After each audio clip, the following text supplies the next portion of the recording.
Je vous présente le Kotao 2 qui est une évolution du Kotao 1. Alors, sur ce sac, vous allez voir que les dimensions et le poids ont été revus à la baisse. Effectivement, ce sac ne pèse que 3 kg.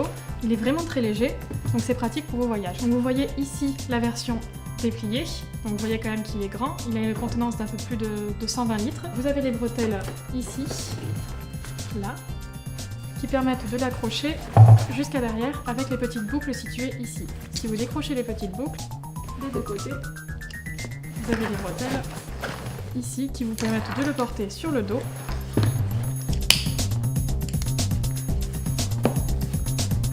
Ce qui est vraiment bien sur ce sac, c'est les petits coussins pour le confort de celui qui l'aura sur le dos.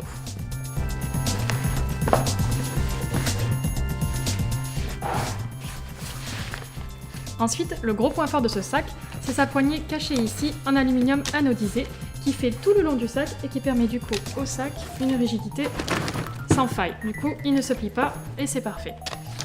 Sur le haut, on a la poignée à main cousue et rivetée. Sur le dessous du sac, on a la poignée en plastique pour faciliter le portage du sac.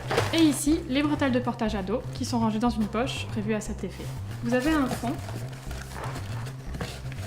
que vous pouvez plaquer au fond du sac et qui permet de renforcer le sac en cas de charge lourde.